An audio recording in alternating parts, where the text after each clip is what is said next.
क्या आप जानते हैं कि अगर आपकी बाइक की स्पीड तेज हो जाए, गति बढ़ जाती है अचानक, तो इसे ही कहते हैं त्वरण। और अगर इस स्थिति को हम ग्राफ्स की मदद से समझ लेते हैं तो हम कहेंगे इसे फिजिक्स की कहानी ग्राफ्स की जुबान। मैं हूं नीरज उमाले और आप सभी का स्वागत है क्योंकि एजुकेशन के इस यूट्यूब चैनल पे। और हम पढ़ रहे हैं फिजिक्स को, 11th की फिजिक्स, चैप्टर नंबर 2 सरल रेखा में गति। और उसमें हमने इससे पहले तात्क्षणिक वेग और चाल को हमने समझा था। हमने बहुत सारे छोटे छोटे टॉपिक्स को या छोटे छोटे जो इस पूरी चैप्टर के जो आधार है उन चीजों को हमने समझा था। और अभी हम इसके दूसरे टॉपिक को समझने जा रहे हैं जो कि है त्वरण और साथ में ग्राफ। तो आइए अभी हम और टाइम नहीं लेते हैं और हम अपने इस टॉपिक की ओर बढ़ते हैं। त्वरण, एक्सेलरेशन होता क्या है? इससे पहले हमने वेग के बारे में समझा था कि वेग क्या है। जब कोई वस्तु की जो दूरी अपॉन समय का जो अनुपात होता है उसे ही हम कहते हैं वेग। ठीक है, कि आखिर कितने टाइम में कितनी दूरी कोई वस्तु या कोई कार कवर कर रही है उसे हम कहते हैं वेग। और यहां त्वरण की अगर हम बात करें तो त्वरण की परिभाषा क्या है, पहले हम उसे देख लें। जब किसी वस्तु का वेग समय के सापेक्ष बदलता है तो हम कहते हैं कि उसमें त्वरण हो रहा है। वेग में परिवर्तन तथा तत्संबंधित समय अंतराल के अनुपात को हम औसत त्वरण कहते हैं और इसे ए से प्रदर्शित करते हैं।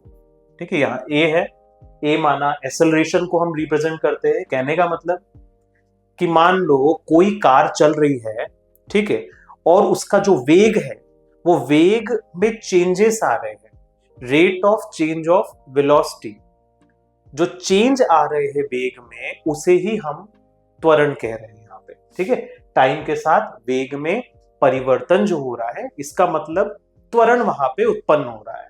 तो त्वरण को हम किससे प्रदर्शित करते हैं? ये यहाँ पे ए, क्योंकि त्वरण जो है last v2 minus v1 t2 minus t1 यहाँ पे हम इसे कहेंगे। और ओवरऑल अगर हम कहें त्वरण को तो delta v upon delta t। तो आप जानते हैं ये है rate of change of velocity. ठीक है, कि आखिर वेलोसिटी में जो टाइम के साथ चेंजेस आ रहे हैं उसे ही हम कहते हैं यहाँ पे एक्सेलरेशन, त्वरण। यहाँ t1 t2 क्षणों पर वस्तु का वेग बताया है, v1 और v2, और इस समय में वेग में औसत परिवर्तन होता है। ये ओवरऑल पूरा जो परिवर्तन है वेग में उसे ही यहाँ पे बताया जा रहा है कि भाई v2 लास्ट में कितना था, पहले कितना था समय लास्ट में, और t1 टाइम में, तो उसके डिफरेंस को और उसके अनुपात को यहाँ पे त्वरण कहा जा रहा है। इसकी जो SI यूनिट है वो है मीटर पर सेकेंड स्क्वायर। ठीक है, गति वेग की क्या होती है? मीटर पर सेकेंड, और यहां पे ये है मीटर पर सेकेंड स्क्वायर। तात्क्षणिक त्वरण, वही बात आ गई, इंस्टेंटेनियस एक्सेलरेशन। जैसे हमने इससे पहले वेग में देखा था, इंस्टेंटेनियस वेग हमने देखा था, वेलोसिटी देखी थी कि टाइम के किसी एक इंस्टेंट पर जो वेग होता है उसे हम इंस्टेंटेनियस वेग कहते थे, वेलोसिटी कहते थे। और यहां पे तात्क्षणिक त्वरण किसे कहेंगे? डेफिनेशन सेम है, बस वहां वेग की हम बात कर रहे थे और यहां हम बात करेंगे त्वरण की। जिस प्रकार हमने पूर्व में तात्क्षणिक वेग की व्याख्या की थी कि उसी प्रकार हम तात्क्षणिक त्वरण को भी परिभाषित करते हैं।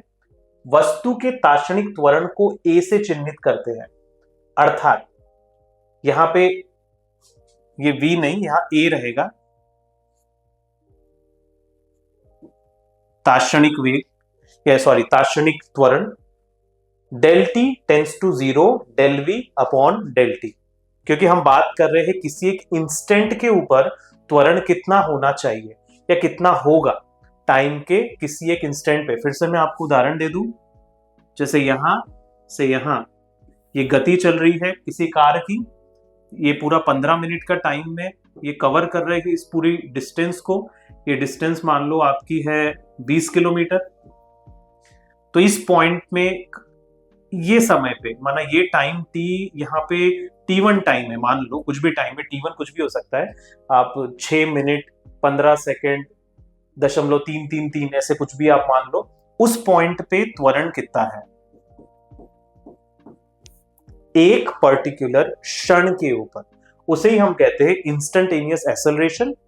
और यहां पे उसको बताया है टाइम कितना होना चाहिए, डेल टी टेंस टू 0, मतलब जो टाइम है वो बिल्कुल, टाइम का जो अंतराल है वो बिल्कुल कितना होना चाहिए, एकदम शून्य, माना एक टाइम के एक बहुत छोटे इंस्टेंट पे, मान लो ऑलमोस्ट 0 बराबर पे, तो del V upon del T, ये इसका एक फॉर्मूला होगा। लेकिन मैं अगर छोटे अंतराल की बात करूं तो इसको हम ऐसे लिख सकते हैं डीवी अपॉन डी टी, बहुत छोटे अंतराल के लिए, माना एक क्षण के लिए, तो उसको हम यहां डीवी बाई डी टी से रिप्रेजेंट कर सकते हैं।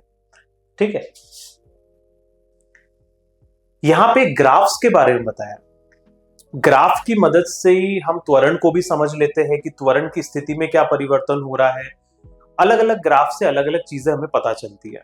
तो यहां मैं ग्राफ की मदद से ही आपको बताऊंगा कि त्वरण में क्या परिवर्तन हो रहा है। तो मैंने पहले यहाँ पॉइंट लिख दिए हैं, लेकिन मैं आपको एक एक पॉइंट को यहाँ पे ग्राफ की मदद से बताऊंगा। तो अगर आप ग्राफ को यहाँ पे देखें तो ये कौन से ग्राफ है, ये ए वाला जो ग्राफ है ये एक्स और टी के बीच का ग्राफ है, स्थिति समय ग्राफ, पोजीशन टाइम ग्राफ।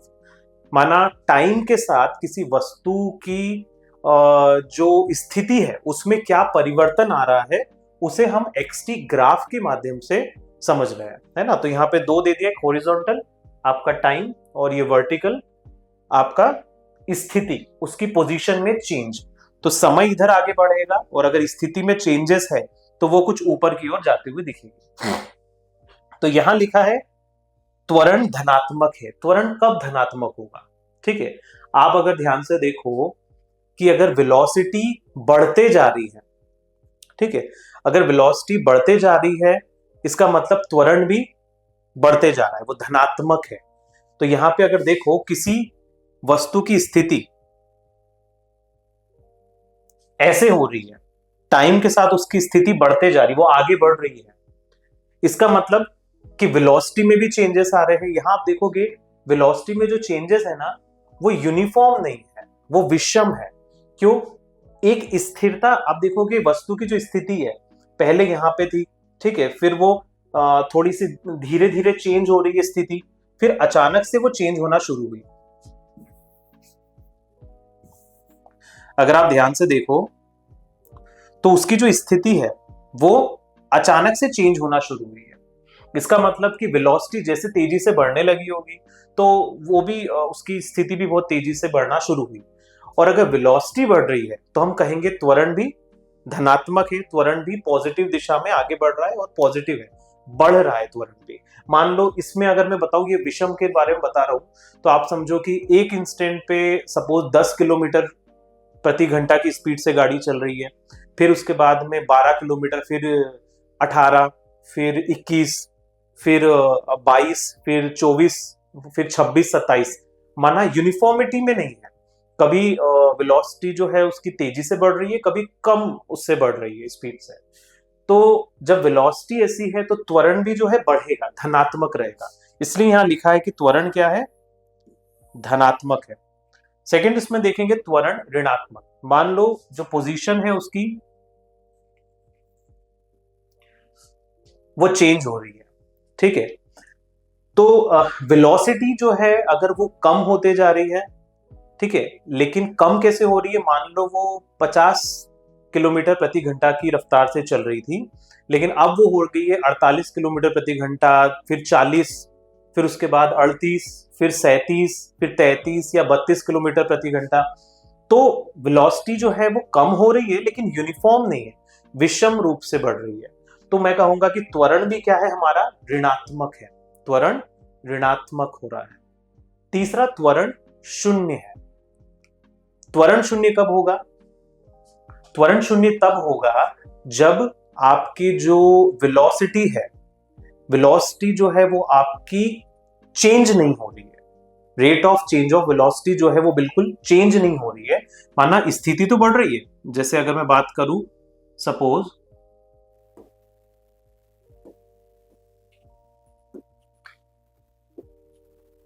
अगर मैं बात करूं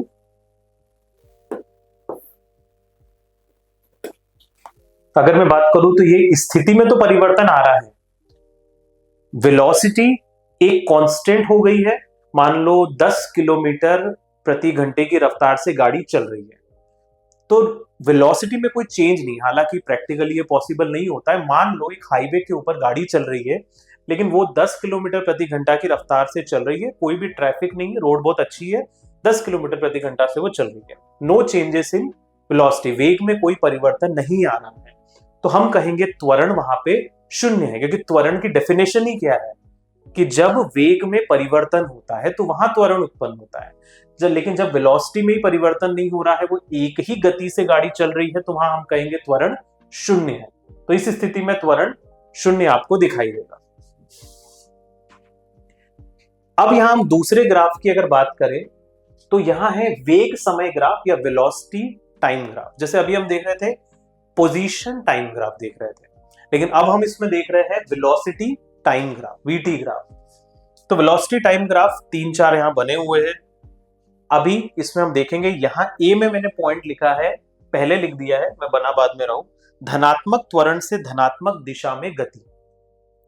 माना त्वरण क्या है, पॉजिटिव है, पॉजिटिव कैसे होगा।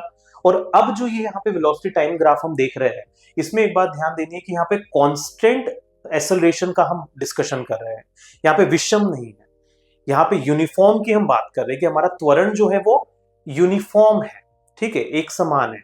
अब वो कब होगा, वो तब होगा मान लो जो आपकी वेलोसिटी है कार की, अगर वो सम तरीके से, सम चाल से यूनिफॉर्म मोशन में वो बढ़ती है। मान लो आपके कार की जो स्पीड है वो 10 किलोमीटर प्रति घंटा है, फिर एक टाइम के बाद, थोड़े से टाइम के बाद वो 12 किलोमीटर हो गई, फिर वो 14 किलोमीटर प्रति घंटा, फिर 16 किलोमीटर प्रति घंटा, फिर 18 किलोमीटर प्रति घंटा, फिर 20 किलोमीटर प्रति घंटा। अगर इस तरीके से यूनिफॉर्म रूप में वो वेग बढ़ रहा है तो हम कहेंगे कि त्वरण उसका स्थिर है, कांस्टेंट है, माना त्वरण धनात्मक है और स्थिर है। तो उसके लिए यहां पे मैं एक ग्राफ बना देता हूं। ये अगर आप देखो तो वेलोसिटी मैंने यहां से शुरू किया, मान लो इनिशियली जो आपकी वेलोसिटी है वो आपकी 0 है।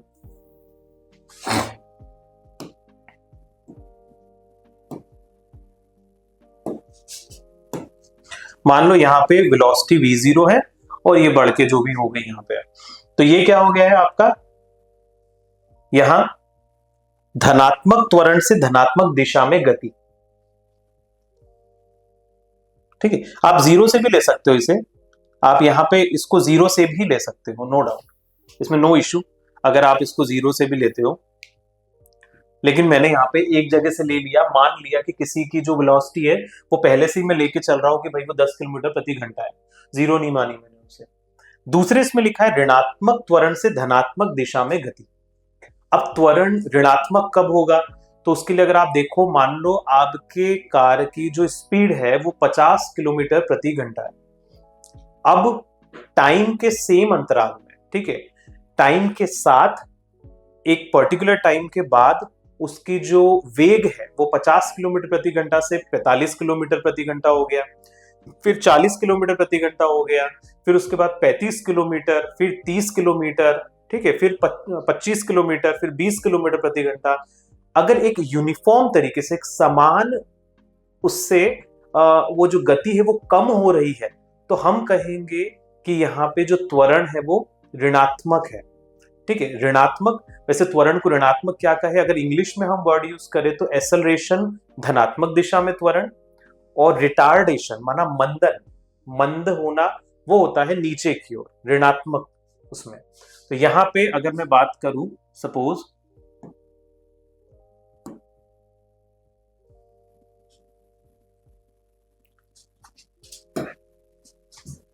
यहां आप देखो, ये वेलोसिटी थी मान लो 50,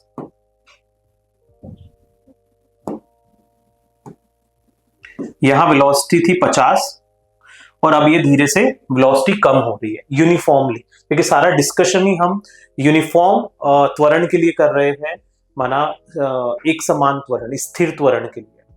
तो यहाँ पे आप देखोगे कि वेलोसिटी जो है ये वीटी ग्राफ है, लेकिन उसकी मदद से समझ हम एक्सेलरेशन को ही रहे। तो ये वीटी ग्राफ है, वेलोसिटी अगर कम हो रही है कॉन्स्टेंटली यूनिफॉर्मली तो त्वरण भी आपका कम होगा। लेकिन दिशा कौन सी है, ये धनात्मक ही है। ये पूरा एक ग्राफ है ना, ये ग्राफ ऐसे होता है तो इस पे बनता है, तो ये पॉजिटिव साइड है इसका, ये नेगेटिव साइड है। तो आप देखोगे ये जो एक्स एक्सेस है ये आपका टाइम टी और वी में यहाँ दर्शा रहा हूं, तो यहाँ पे ये टी और वी ये पॉजिटिव हिस्सा है, तो इस पॉजिटिव हिस्से में ही सारा मूवमेंट, सारे चेंजेस चल रहे हैं। फिर इसलिए लिखा ऋणात्मक त्वरण से धनात्मक दिशा में गति, कि त्वरण क्या हो रहा है, ऋणात्मक है, क्योंकि वेग जो है वो कम हो रहा है यूनिफॉर्मली। तीसरे इसमें हम बात करें ऋणात्मक त्वरण से ऋणात्मक दिशा में गति, त्वरण भी ऋणात्मक माना वेलोसिटी यूनिफॉर्मली कम हो रही है, दिशा भी ऋणात्मक है माना दिशा भी उसकी अपोजिट दिशा है, तो वो माइनस वाला हिस्सा ये वाला हो गया। तो मैं इसको दिखाऊंगा ऐसे यहां से कि ये यहां से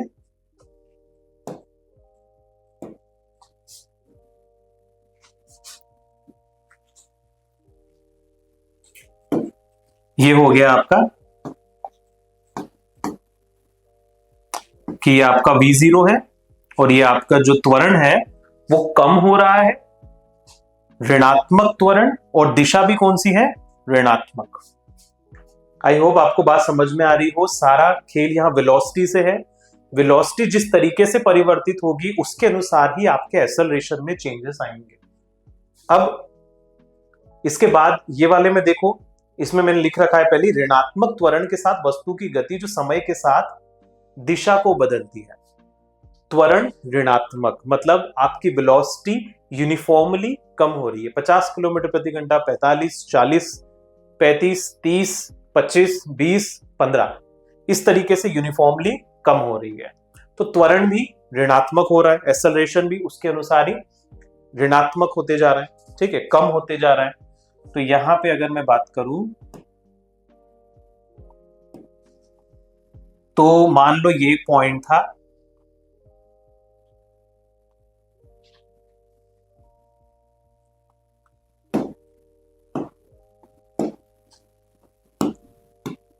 तो यहां अगर देखो ये आपका v0, ये t1 टाइम है, t1 टाइम।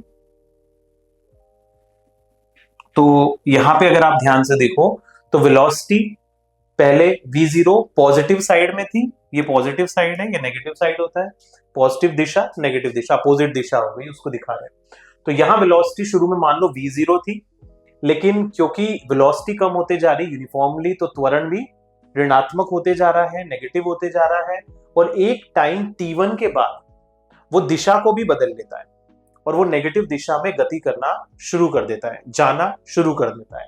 इसलिए यहां पे लिखा है कि ऋणात्मक त्वरण के साथ वस्तु की गति जो समय के साथ दिशा को भी बदल देती है।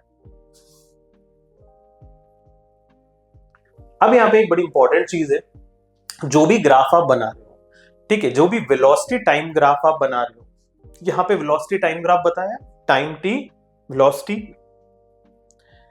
तो इसमें कोई भी अगर आपका जो ग्राफ बन रहा है तो यहां लिखा है कि किसी गतिमान वस्तु के वेग समय ग्राफ का एक महत्वपूर्ण लक्षण है कि ग्राफ के अंतर्गत आने वाला क्षेत्रफल वस्तु का विस्थापन व्यक्त करता है, displacement, area under the curve. किसी भी ग्राफ के, किसी भी कर्व के नीचे का क्षेत्र जो होता है वो उस वस्तु के डिस्प्लेसमेंट को या विस्थापन को दर्शाता है। तो यहां दिखाया, ये इसका जो ब्लू लाइन में आप देख रहे हो ये इसका ग्राफ हो गया, और इसके नीचे ये जो पूरा एरिया आप देख रहे हो शेडेड, ये एरिया अगर आप निकाल लेते हैं इसका मतलब कि आपने उस वस्तु का विस्थापन निकाल लिया है कि पूरा का पूरा विस्थापन क्या होगा। तो इसकी मदद हमें आगे आएगी। अब ये बड़े इंपॉर्टेंट पॉइंट पे हम आके खड़े हुए हैं, एक समान त्वरण से गतिमान वस्तु का शुद्ध गति की संबंधी समीकरण। ठीक है, यहां पे हम कुछ जो हमारे फॉर्मूलाज है उसको यूज करेंगे, लेकिन उनको यूज करने से पहले हम उसे डिराइव यहां करते हैं। तो डिराइव करने की कुछ अपनी मेथड्स हैं। तो यहां जो डेरिवेशन है इनको जब डिराइव करेंगे तो आपको एक चीज का ध्यान रखना है कि ये जो तीनों इक्वेशंस हैं, ये इक्वेशन सिर्फ और सिर्फ यूनिफॉर्म त्वरण में ही काम आएगी, स्थिर त्वरण के केसेस में ही या स्थिर त्वरण के क्वेश्चंस में ही ये काम में आएगी। लेकिन अगर त्वरण स्थिर नहीं है, ठीक है, वो विषम है, यूनिफॉर्म नहीं है, नॉन यूनिफॉर्म है, तो वहां ये यूज नहीं होगा। ठीक है, उसमें फिर हमारी पुरानी वही सारी जो फॉर्मूलाज है, v का है विस्थापन dx बाई dt, या फिर a है त्वरण, है ना, तो dv बाई dt, वो सब फॉर्मूला हर जगह यूज होंगे। लेकिन ये तीन फॉर्मूला आगे जब भी आप यूज करोगे तो तभी होंगे जब त्वरण हमारा यूनिफॉर्म होगा। तो ये तीन इक्वेशन है, kinematic equations for uniformly accelerated motion. तो चलो हम इसको डिराइव करते हैं। तो इसकी दो मेथड है, पहला है ग्राफिकल मेथड, ग्राफ की मदद से हम इसे समझेंगे, और अगले वीडियो में हम जो समझेंगे इसको, तो वो समझेंगे हम कैलकुलस और माना मैथ्स की मदद से हम डायरेक्टली किस तरीके से उसको डिराइव कर सकते हैं।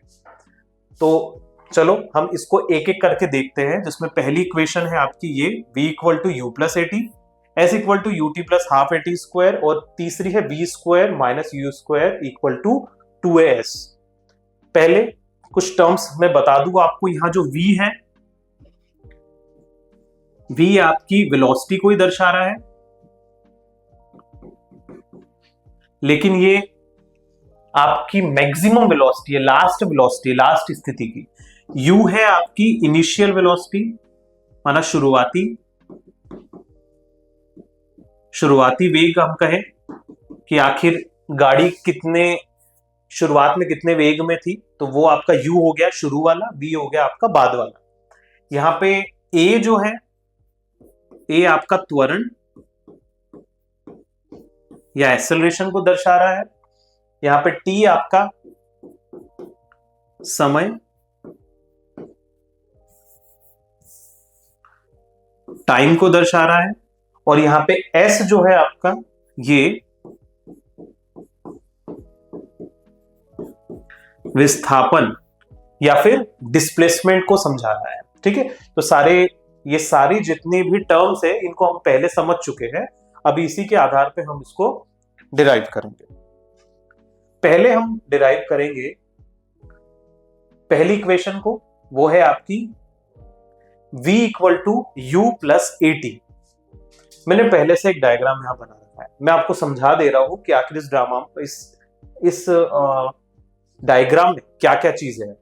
तो आप देखो, ये एक्स एक्सिस और ये आपकी वाई एक्सिस, हॉरिजॉन्टल एक्स जो टाइम को दर्शा रही है, और ये वर्टिकल ये आपकी है जो वेलोसिटी को दर्शा रही है। यहां पे आप ध्यान से देखो, ये टी ओ इसका ओरिजिन पॉइंट, सेंटर पॉइंट हम इसको कहें,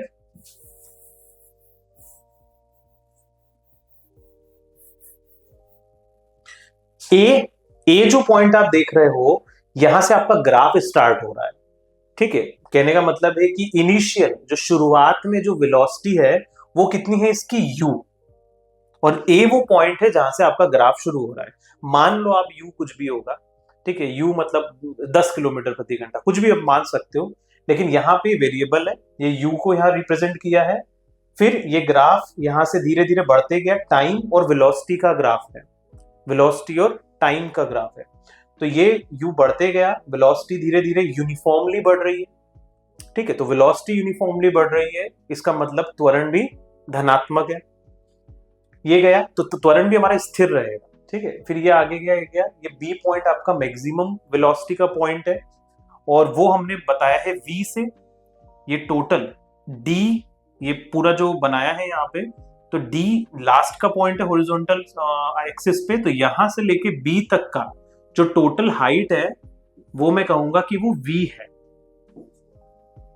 और यहां से यहां तक, यहां से 0 से लेके o से लेके a तक, जहां इनिशियल वेलोसिटी हमारी, उसकी जो हाइट मैं कहूंगा ग्राफ की वो है u, और यहां पे है v, और o से लेके d तक मैं टाइम बताऊंगा वो है t।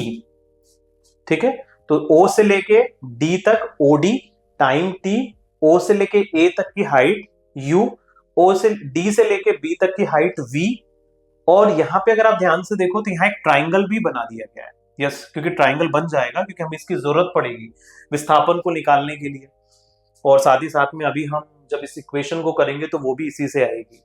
तो यहाँ पे हम क्या करेंगे, यहाँ पे आप देखो तो ये है आपका ट्राइंगल भी बन जाता है, यहाँ कोई एक एंगल भी बन जाएगा, ठीक है।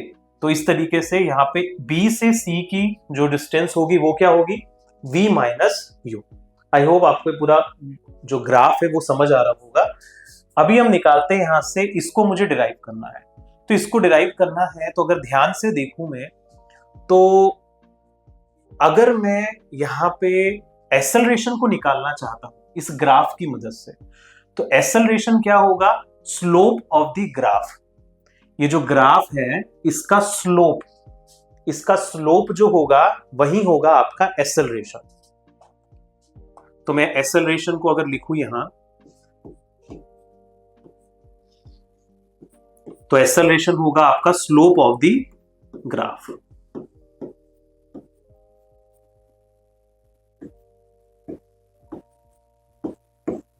स्लोप ऑफ द ग्राफ को हम किससे बताते हैं, मैथ्स में हम जानते हैं टेन थीटा। टेन थीटा के इससे हम बताते हैं कि किसी भी ग्राफ का स्लोप क्या है।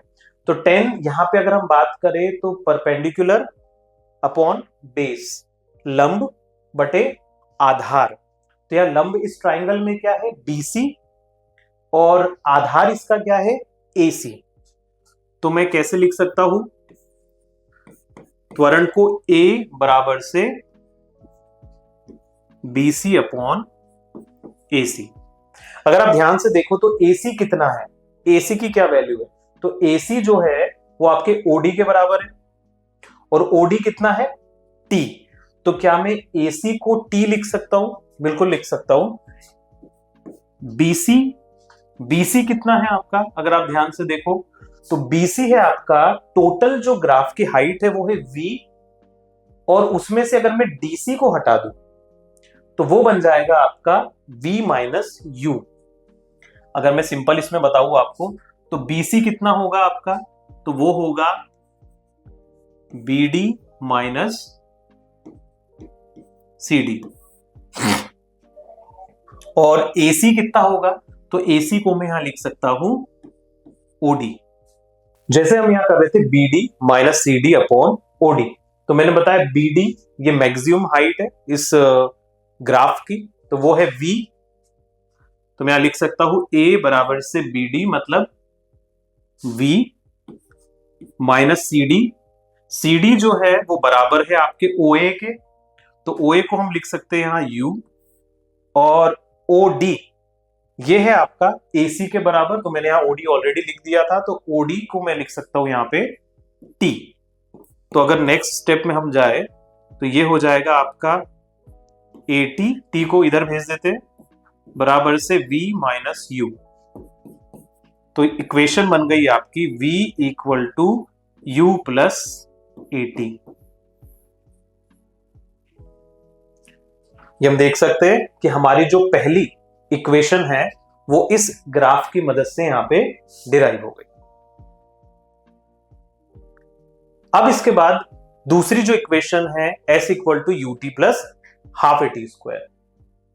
तो यहां पे सेम वही डायग्राम है हमारा, नो चेंजेस। ये मैंने आपको जो बताया था, यहां से यहां तक ये U है इनिशियल वेलोसिटी, ये आपका यहां से T है, और ये आपका यहां से V है। तो अगर हमें इसे करना है तो हम क्या करेंगे, फिर से हम एक बार एक्सेलरेशन को निकालेंगे। एक्सेलरेशन एरिया अंडर ये एरिया, सॉरी बोल रहा हूं, कि ये जो स्लोप है ग्राफ का वो आपका एक्सेलरेशन होगा। हमने इससे पहले भी देखा था। तो एक्सेलरेशन है आपका यहां पे BC अपॉन AC। तो AC किसके बराबर लिख सकता हूं मैं, T के बराबर। तो यहां पे मुझे इसे यूज करना है, तो मैं यहां पे लिख देता हूं BC अपॉन T। AC को OD के बराबर, ये T, तो मैं BC यहां निकाल सकता हूं। BC होगा आपका AT। इसको हमें इक्वेशन नंबर 1 दे देना है, क्योंकि अभी हमें इसकी जरूरत पड़ेगी। अब आपको देखना है कि ये जो इक्वेशन है s equal to U T plus half A T square, इसमें s आ रहा है, s डिस्प्लेसमेंट आ रहा है, t टाइम है, त्वरण भी है, और इनिशियल वेलोसिटी है। तो यहां पे हम क्या करेंगे, s विस्थापन निकालना है। तो हमने पहले भी बात की थी कि वेलोसिटी टाइम ग्राफ में कोई भी जो ग्राफ हमारा बनता है उसके नीचे का पूरा एरिया अगर हम निकाल लेते हैं तो उस एरिया को ही हम क्या कहेंगे कि वो हमारा विस्थापन हो गया, वो डिस्प्लेसमेंट हो गया। तो अगर इस पूरे इसको हम देखें तो आप देखो यहाँ ट्राइंगल अलग से दिखाया और ये स्क्वायर अलग से दिखाया। तो हम इस ग्राफ के नीचे का पूरा एरिया, अगर मैं इस ट्राइंगल का एरिया निकाल लूं, इस स्क्वायर का एरिया निकाल लूं, तो इन दोनों को जोड़ दूं तो मुझे डिस्प्लेसमेंट मिल जाएगा। तो चलिए हम इसका निकाल लेते हैं एरिया। तो ये होगा यहां पे S equal to area of triangle A B C plus area of square O A C D.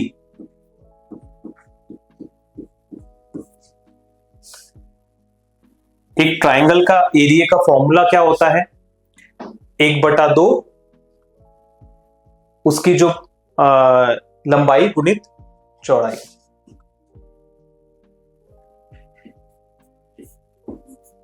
Area of triangle ये हो जाएगा आपका BC इंटू AC।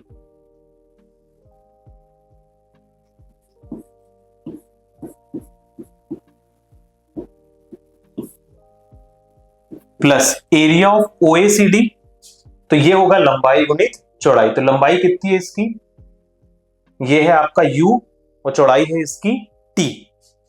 तो OA इंटू OD।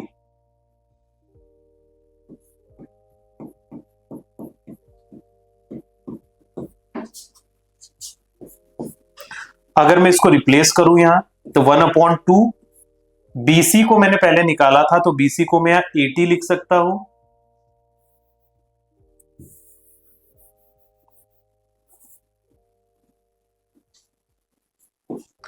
और AC को मैं लिख सकता हूं यहां पे AC और OD बराबर ही है। तो यहां पे मैं इसको लिख सकता हूं T प्लस OA क्या होगा, यहां OA आपका है U और OD क्या है आपका यहां पे T। तो यहां पे आपको क्या मिलेगा,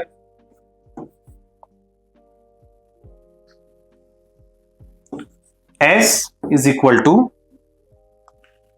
1/2 AT square plus UT।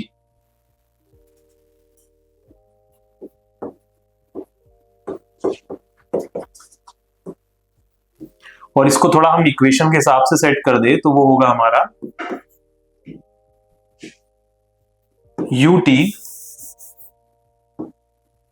UT plus half AT square.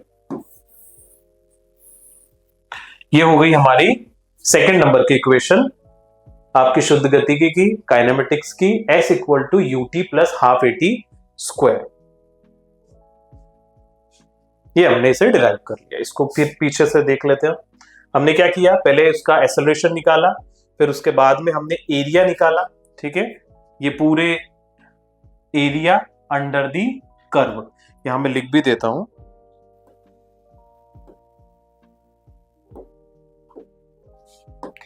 यहां हमने निकाला है एरिया